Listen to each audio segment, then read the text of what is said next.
Okay, so in this tutorial, I'm going to share with you guys a little principle that I use when I'm drawing, and what I keep in mind.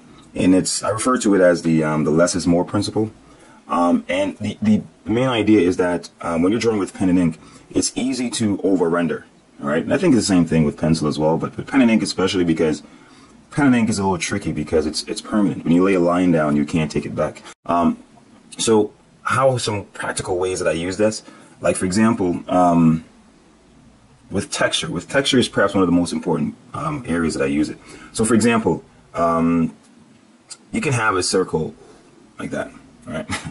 Or a round shape. I won't say a circle, right? Now, that same circle, if I were to, do something like this, for example.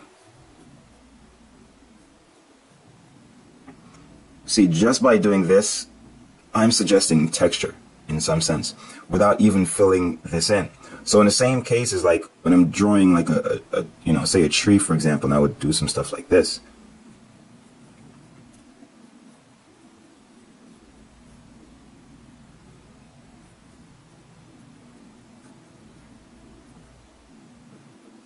See, by doing this,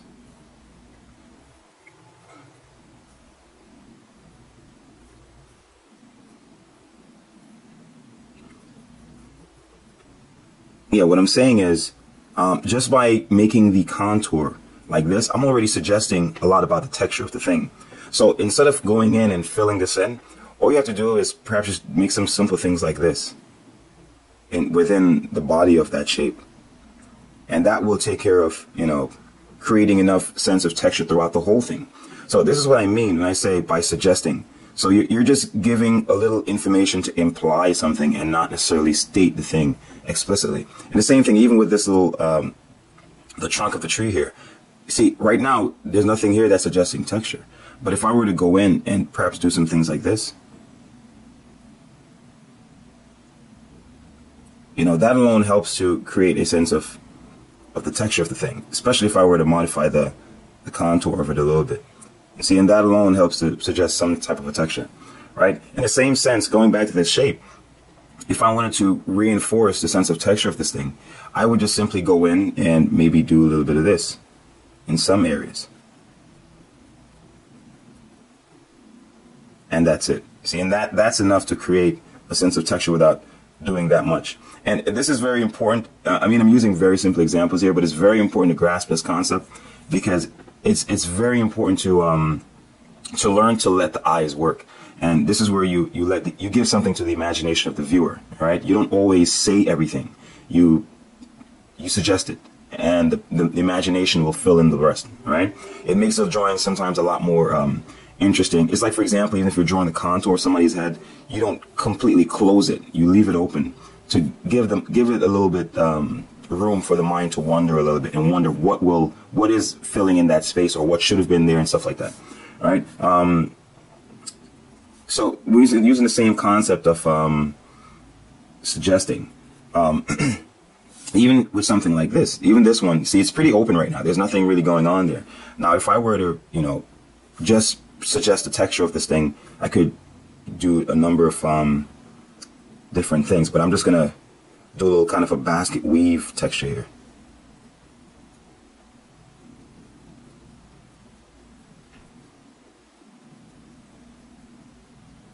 See, so all the groups of lines are contrary. And see, by doing that, I'm already suggesting what's gonna happen for the rest of it. And all I have to do pretty much is something like this in some areas, and that takes care of it, and that's it.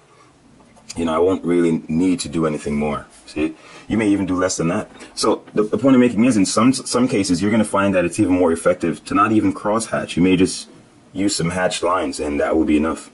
So, for example, see like this little shape I'm drawing here. And I want to say, for example, shade something like this to convey the shape more accurately. You may just need to just put in some strokes like that. So in other words, I'm pretending the light source is coming from this direction. All right.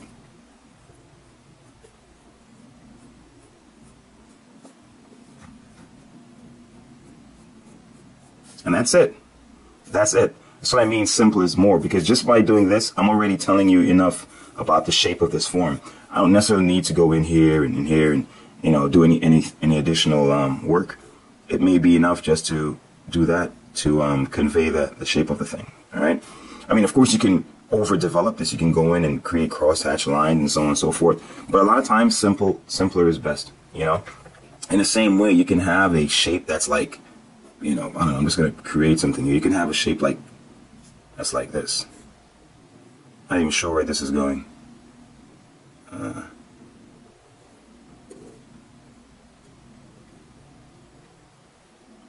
Right? And then, you know, it may just be necessary for you to just do like this. And that's it, actually. I'm not even going to try to overdo this. And that's the thing with pen and ink, you know, you can over-render the thing. And this may just be enough to convey the shape. And that's it, you know. Unless you're going into, like, distinguished local value, where you're saying this part is darker than this part and so on. But that may be all you need to convey the space. Like, I think the main principle I'm aiming towards is efficiency. So in other words, you're trying to get the most results out by putting the least amount of work in. And that's how everything in the universe operates. The Earth is actually a sphere because of efficiency. Right? It's the most energy-saving shape for a form to exist in space. Same thing with all the planets. It's just very efficient to have this shape. All right. So, for example, say and I know it seems like I'm contradicting myself based on the other tutorials that I've given, but it's not necessarily that. I'm trying to have you, those were done for that principle of showing you how to shade with pen and ink. This is more just showing you a general overarching principle to keep in mind when you draw with pen and ink. So, for example, I have a sphere here. As I had mentioned, the first thing you do is to separate the areas of light and shadow, right? First thing you may want to do is separate the areas of light and shadow. That in itself is suggesting something, all right? And then I may just simply do this.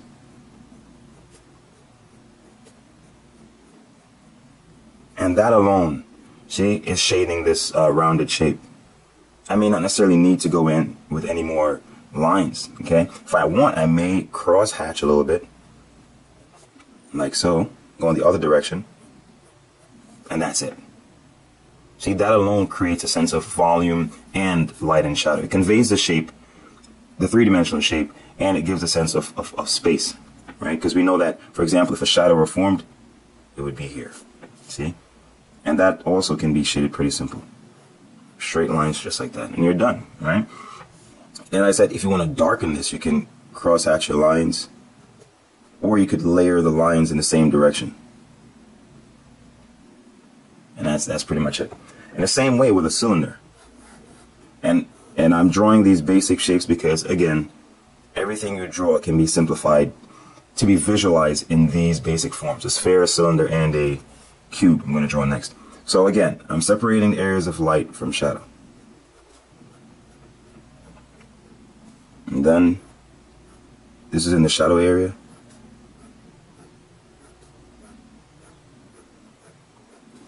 And that's it, and it's done.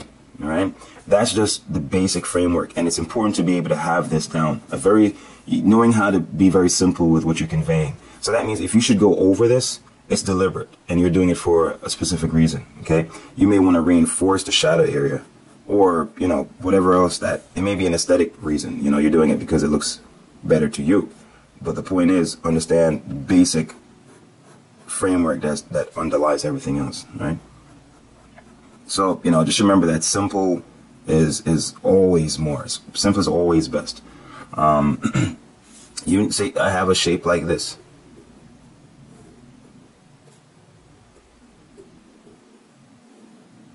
You know, and it may just be enough to just do like this.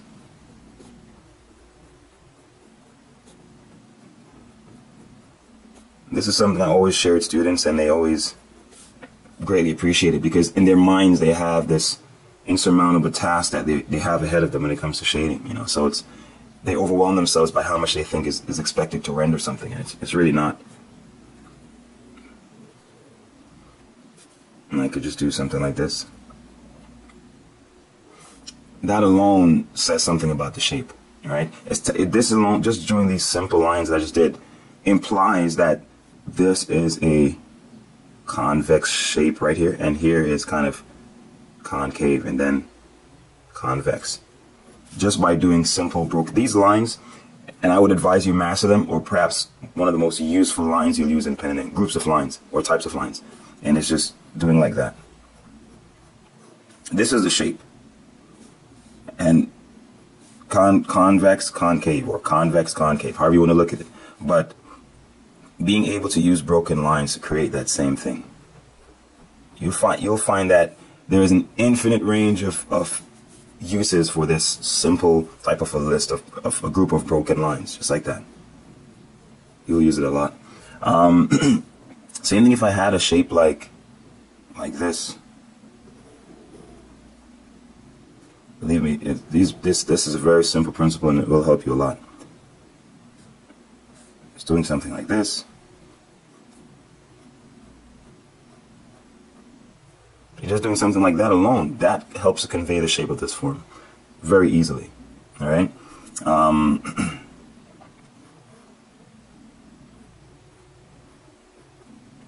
See what I mean?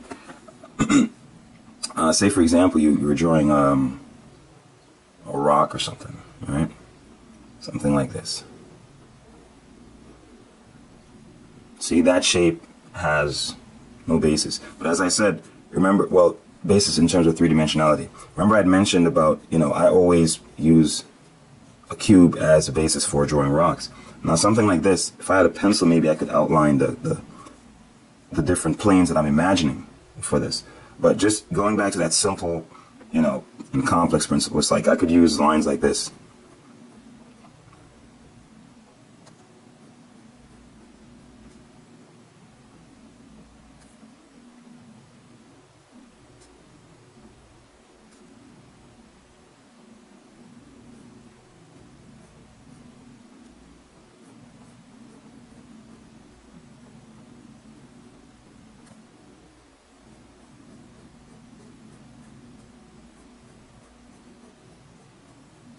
And see, just by simply doing that, I can create a sense of volume without drawing any, a whole bunch of cross-hatching lines and all that stuff. And that's the thing I want you to get. Cross-hatching is important, or very useful. However, more importantly, it's learning how to say a lot with little. So there are cases where you won't need to cross-hatch. All right, even with suggesting dark and light sides. For example, I'm not going to cross-hatch, but I'll let you be able to see which side of this is the darker one, and you can just use tight lines here, and here you just use lines that are more spaced out. And see, and that is enough to communicate that, right? So the point is, it's just learning how to say a lot with very little. That's a very important principle with drawing with pen and ink, because you can easily over-render your drawings to the point where it becomes so messy, and you'll feel you've ruined the drawing. So it's important to try to say, it's like the big picture you're focusing on, trying to say a lot with very little, and then see if it's necessary to say any more or suggest any more.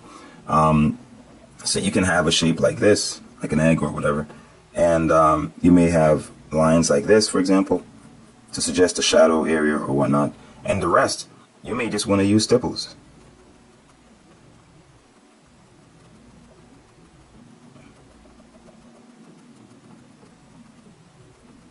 And that may be it, As I said, it's not necessary to say a lot or to do a lot to say a lot, right? I think that's the main point. You don't have to do a lot to say a lot.